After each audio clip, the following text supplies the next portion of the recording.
নমস্কাৰ, আজি হৈছে 22 এপ্ৰিল। অসমৰ লগতে ভাৰতৰ বিভিন্ন প্ৰান্তৰ পৰা আজি সন্ধিয়াৰ কেইবাটাও খবৰ আহি পৰিছে। লাখপতি বাইদেউলৈ আহি গ'ল ডাঙৰ খবৰ। লাখপতি বাইদেউৰ ধন বিতৰণৰ বাবে চৰকাৰে পাতিব 3খন সভা। সভাত উপস্থিত থাকিলেই জুন মাহৰ ভিতৰতে লাখ লাখ মহিলাই লাভ কৰিব 10,000 টকা। এই মুহূৰ্তৰ খবৰ জনাই গৈছোঁ আমাৰ সমুদ্ৰক, যিহেতু লাখপতি বাইদেউৰ ধন লাভ কৰিব মহিলাসকলে আৰু ইয়াক লৈ কিন্তু ৰাজ্য চৰকাৰে 3খন সভা পাতিব। তাতে উপস্থিত থাকিলেই লাভ কৰিব চৰকাৰৰ 10,000 টকা। বানপানীৰ আগতেই লাভ কৰিব 10,000 টকা। জুন মাহৰ ভিতৰত লাভ কৰিব 10,000 টকা। মোবাইল নিকিনিব চৰকাৰে দিব নতুন মোবাইল ফোন। এনেদৰে মন্তব্য মুখ্যমন্ত্ৰীগৰাকীৰ। আৰু স্বামীৰ ব্যৱসায়ত খৰচ কৰক, নহ'লে গাহৰি পালন কৰক, নহ'লে গৰু পালন কৰক, নহ'লে কিবা এটা কাম কৰক, মুঠতে আপুনি টকাটো কামত খৰচ কৰক বুলি মন্তব্য মুখ্যমন্ত্ৰীৰ। ব্যৱসায়ত উন্নতি হ'লে লাভ কৰিব 25 আৰু 50,000 টকা। লাখপতি বাইদেউৰ ধন বিতৰণৰ বাবে চৰকাৰে পাতিব 3খনকৈ সভা। সভাত উপস্থিত থাকিলে আপুনি লাভ কৰিব জুন মাহৰ ভিতৰত 10,000 টকা। লাখপতি বাইদেউৰ ধন বিতৰণক লৈ মুখ্যমন্ত্ৰী ডক্টৰ হিমন্ত বিশ্ব শৰ্মাই ইতিমধ্যে কৰিছে ডাঙৰ ঘোষণা আৰু কৈছে যে বানপানীৰ আগতেই লাভ কৰিব গোটৰ 10,000 টকা আৰু মোবাইল নিকিনিব চৰকাৰে দিব নতুন মোবাইল। এয়াও উল্লেখ কৰিছে মুখ্যমন্ত্ৰীগৰাকীয়ে। লগতে আপুনি এই টকা কামত খৰচ কৰক, ইয়াৰ পিছত আপুনি লাভ কৰিব 25 আৰু 50,000 টকা। এই মুহূৰ্তত জনাইছোঁ আজিৰ 2 নম্বৰ খবৰটো। ৰেচন কাৰ্ড দেখুৱালেই কলেজত হ'ব বিনামূলীয়া নামভৰ্তি, নালাগে ইনকাম চাৰ্টিফিকেট, নালাগে গাঁওবুঢ়াৰ প্ৰমাণপত্ৰ। এই মুহূৰ্তৰ খবৰ ৰাজ্যবাসীৰ বাবে। ৰাজ্যৰ লাখ লাখ ছাত্ৰ ছাত্ৰীৰ বাবে আহি পৰিছে ডাঙৰ খবৰ। কলেজত বিনামূলীয়াকৈ নামভৰ্তি কৰিব পাৰিব ছাত্ৰ ছাত্ৰীয়ে। ৰেচন কাৰ্ড দেখুৱালেই কলেজত হ'ব বিনামূলীয়া নামভৰ্তি, নালাগে ইনকাম চাৰ্টিফিকেট, নালাগে গাঁওবুঢ়াৰ কোনো প্ৰমাণপত্ৰ। একাদশ শ্ৰেণীৰ ছাত্ৰ ছাত্ৰীৰ নামভৰ্তি হ'ব সম্পূৰ্ণ বিনামূলীয়া। সকলো কলেজৰ অধ্যক্ষলৈ নিৰ্দেশনা মুখ্যমন্ত্ৰী ডক্টৰ হিমন্ত বিশ্ব শৰ্মাৰ। ৰাজ্যৰ লাখ লাখ ছাত্ৰ ছাত্ৰীৰ বাবে ইতিমধ্যে আহি পৰিছে ভাল খবৰ, লগতে ডাঙৰ খবৰ বুলি ক'ব লাগিব, কিয়নো এতিয়া নালাগে কোনো ধৰণৰ ইনকাম চাৰ্টিফিকেট, নালাগে কোনো ধৰণৰ গাঁওবুঢ়াৰ প্ৰমাণপত্ৰ। কলেজত বিনামূলীয়াকৈ নামভৰ্তি কৰিব পাৰিব ছাত্ৰ ছাত্ৰীয়ে। আৰু ৰেচন কাৰ্ডখন কেৱল দেখুৱাই ছাত্ৰ ছাত্ৰীয়ে কলেজত বিনামূলীয়া নামভৰ্তিৰ সুযোগ লাভ কৰিব। নালাগে ইনকাম চাৰ্টিফিকেট, নালাগে কোনো গাঁওবুঢ়াৰ প্ৰমাণপত্ৰ। আহিছোঁ পৰৱৰ্তী খবৰৰ মাজলৈ। সাজু হৈছে অধিবক্তা কপিল চিব্বাল। শক্তিশালী যুক্তিৰে থকা সৰকা কৰিব চৰকাৰক। অহা 5 মে'ত আহিব নেকি ডাঙৰ খবৰ। এয়া হৈছে লক্ষণীয়। সাজু হৈছে অধিবক্তা কপিল চিব্বাল। শক্তিশালী যুক্তিৰে থকা সৰকা কৰিব নেকি চৰকাৰক। 5 মে'ত আহিব নেকি ডাঙৰ খবৰ।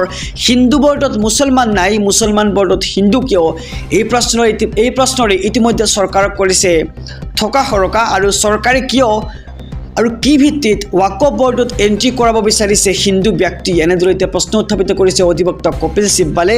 আৰু এনেবোৰ শক্তিশালী যুক্তিৰ পাছত ডাঙৰ প্ৰশ্ন সাজু কৰিছে কপিল চিব্বালে। চৰকাৰৰ সকলো কৌশল স্পষ্টকৈ উদাঙিবলৈ নিজক সাজু কৰিছে কপিল চিব্বালে। আলোচনাৰ ওপৰত আলোচনা চলিছে মুছলমান সংগঠনসমূহৰ। শক্তিশালী যুক্তিযুদ্ধৰ বাবে সাজু হৈছে মুছলমান পক্ষৰ অধিবক্তা। শক্তিশালী ৰূপত পইণ্ট ৱাইজ যুক্তি দিবলৈ সাজু হৈছে বিপক্ষ। কি হ'ব ৱাকফ আইনক লৈ উচ্চতম ন্যায়ালয়ৰ। এয়া হ'ব 5 মে'ত শুনানি। আৰু ইতিমধ্যে সুপ্ৰিম কোৰ্টত শক্তিশালী ৰূপত পইণ্ট যুক্তি দিলে মুছলমান পক্ষৰ অধিবক্তাই। শুনানিৰ পাছত ৱাকফ আইনক লৈ ডাঙৰ নিৰ্দেশনা উচ্চতম ন্যায়ালয়ৰ। কেন্দ্ৰক 7 দিনৰ ভিতৰত লিখিত উত্তৰ দিয়াৰো নিৰ্দেশ দিছিল সুপ্ৰিম কোৰ্টে। আৰু যুক্তিৰে থকা সৰকা কৰিছিল বিপক্ষৰ অধিবক্তা কপিল চিব্বালে। আৰু আইনী যুঁজত শক্তিশালী ৰূপত মুছলিম পক্ষৰ অধিবক্তা কপিল চিব্বাল। বিপক্ষৰ 5টা বিশেষ যুক্তিক লৈ চৰকাৰলৈ নিৰ্দেশনা সুপ্ৰিম কোৰ্টৰ। সলনি কৰিব নোৱাৰিব ৱাকফ সম্পত্তিৰ স্থিতি।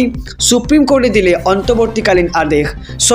চৰকাৰ বাধ্য হ'ব নেকি সিদ্ধান্ত সলনি কৰিবলৈ, সেয়া হ'ব লক্ষণীয় অহা 5 মে' তাৰিখে। আৰু 5 মে'ত আহিব নেকি ডাঙৰ খবৰ, অপেক্ষা মাথো 5 মে'লৈ। আহিছোঁ আন এক খবৰৰ মাজলৈ। ৰাজনৈতিক প্ৰেক্ষাপটৰ এটি ডাঙৰ খবৰ। লুংগি থাকিলে অসমৰ উন্নয়ন নহ'ব, লুংগিক বাংলাদেশলৈ পঠিয়াই দিব লাগে, ইয়াত কোনো প্ৰয়োজন নাই। এই মন্তব্য ৰাজ্যৰ মুখ্যমন্ত্ৰী ডক্টৰ হিমন্ত বিশ্ব শৰ্মাৰ।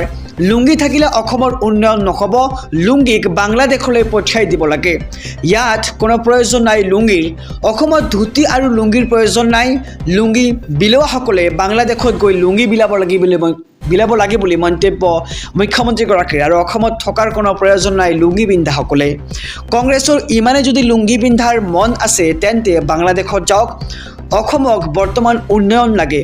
মুখ্যমন্ত্ৰী ডক্টৰ হিমন্ত বিশ্ব শৰ্মাৰ এই বিস্ফোৰক মন্তব্য। এই মুহূৰ্তৰ খবৰ জনাই গৈছোঁ যে লুংগি থাকিলে অসমৰ উন্নয়ন নহ'ব, লুংগিক বাংলাদেশলৈ পঠিয়াই দিব লাগে বুলি মন্তব্য মুখ্যমন্ত্ৰী ডক্টৰ হিমন্ত বিশ্ব শৰ্মাৰ।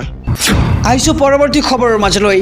ৰাজ্যৰ মুখ্যমন্ত্ৰী ডক্টৰ হিমন্ত বিশ্ব শৰ্মাই লুংগি বিৰোধী কেইবাটাও মন্তব্য কৰিছে আৰু ইয়াৰ মাজতে লুংগিক লৈ এতিয়া দেশজুৰি চলিছে উত্তাল প্ৰতিবাদ। লুংগিক লৈ ৰাজনীতি নকৰিব, প্ৰয়োজনত অসমৰ 1 কোটি মুছলমানে লুংগি পিন্ধি কৰিব প্ৰতিবাদ। লুংগি পিন্ধি চৰকাৰৰ বিৰুদ্ধে ৰাজপথত এতিয়া সংখ্যালঘু। এই মুহূৰ্তৰ খবৰ সমূহ দৰ্শক লৈ। লুংগি আমাৰ সংস্কৃতি, লুংগি আমাৰ সম্পদ। এই লুংগি কেৱল সংখ্যালঘুৱে নিপিন্ধে, বহু অন্য মানুহেও পিন্ধে। লুংগি পিন্ধিলে স্বাস্থ্য ভালে থাকে। লুংগি পিন্ধা লোকৰ অন্তৰত আঘাত দিছে মুখ্যমন্ত্ৰীয়ে। এই মন্তব্য নেমচুৰ ফালৰ পৰা। আমাৰ অন্তৰত আঘাত দিয়াৰ অধিকাৰ নাই আৰু অসম চৰকাৰে লুংগি সংৰক্ষণৰ ব্যৱস্থা কৰিব লাগে বুলি মন্তব্য নেমচুৰ ফালৰ পৰা কৰা হৈছে। আৰু গাঁৱে গাঁৱে লুংগি উৎপাদন কৰা উদ্যোগ খুলিব লাগে। লুংগিক লৈ কৰা মুখ্যমন্ত্ৰীৰ মন্তব্যৰ পিছতে তীব্ৰ প্ৰতিক্ৰিয়াৰ সৃষ্টি হৈছে আৰু লুংগি পিন্ধি ৰাজপথলৈ ওলাই আহিল নেমচু। ৰাজ্যবাসীৰ বাবে এক ভাল খবৰ। ৰেচন কাৰ্ড থকা আৰু ৰেচন কাৰ্ড নথকা লাখ লাখ লোকৰ বাবে আহি পৰিছে ডাঙৰ খবৰ। লাভ কৰিব চৰকাৰৰ 7টা সুবিধা। কি এই সুবিধা সবিশেষ জনাইছোঁ SB অসম মিডিয়াৰ সমূহ দৰ্শকক। ৰেচন কাৰ্ডৰ লাখ লাখ হিতাধিকাৰীৰ বাবে নতুনকৈ আহি গ'ল ডাঙৰ খবৰ। ৰেচন কাৰ্ড থাকিলে আপুনি লাভ কৰিবলৈ সক্ষম হ'ব চৰকাৰৰ 7টা ডাঙৰ সুবিধা। ৰেচন কাৰ্ডত আপোনাৰ কোনো পৰিয়ালৰ কোনো সদস্যৰ নাম অন্তৰ্ভুক্ত হোৱা নাই নেকি? শীঘ্ৰেই অন্তৰ্ভুক্ত কৰক নতুন সদস্যৰ নাম। যদিহে আপোনাৰ ৰেচন কাৰ্ড নাই তেন্তে আজিয়েই বনাই লওক গুৰুত্বপূৰ্ণ সেই ৰেচন কাৰ্ডখন। কাৰণ এই ৰেচন কাৰ্ড থাকিলেই আপুনি লাভ কৰিব চৰকাৰৰ 7টা ডাঙৰ সুবিধা। অহা 1 অক্টোবৰৰ পৰা চাউলৰ লগতে আপুনি লাভ কৰিব দাইল, চেনি আৰু নিমখ। বজাৰতকৈ 25 টকা কম দামত লাভ কৰিব আপুনি দাইল, লগতে 25 টকা কম দামত লাভ কৰিব আপুনি চেনি, ইয়াৰ লগতে 10 টকা কম দামত আপুনি লাভ কৰিব নিমখ।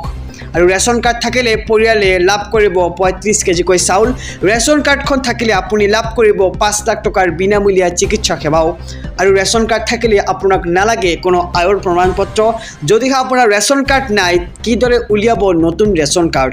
প্ৰথমে ৰেচনৰ দোকানীৰ সৈতে ইয়াৰ বাবে যোগাযোগ কৰিব লাগিব আপুনি। লগতে নতুন সদস্যৰ সকলো তথ্য পাতি যোগান ধৰিব লাগিব বিভাগীয় কৰ্তৃপক্ষক। নতুন সদস্যৰ বাবে Aadhaar card, PAN card, voter card থকাটো বাধ্যতামূলক আৰু অনলাইন যোগে আপুনি কৰিব পাৰিব ৰেচন কাৰ্ডৰ বাবে আবেদন।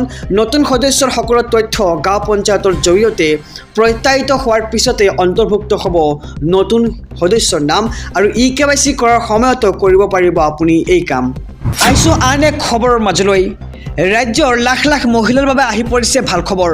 মুখ্যমন্ত্ৰী ডক্টৰ হিমন্ত বিশ্ব শৰ্মাই কৰিছে ডাঙৰ ঘোষণা। ৰাজ্যৰ প্ৰতিগৰাকী মহিলাক চৰকাৰে দিব ফ্ৰী মোবাইল ফোন। ৰাজ্যৰ মহিলালৈ ভাল খবৰ দিলে মুখ্যমন্ত্ৰীয়ে। এইবাৰ মহিলাই নিজৰ টকাৰে কিনিব নালাগে মোবাইল ফোন। ৰাজ্যৰ প্ৰতিগৰাকী মহিলাক চৰকাৰে দিব ফ্ৰী মোবাইল। বিহুৰ মাজতেই এই ভাল খবৰ আহি গ'ল মহিলাসকলৰ বাবে আৰু মুখ্যমন্ত্ৰী ডক্টৰ হিমন্ত বিশ্ব শৰ্মাই কৰিছে বৃহৎ ঘোষণা।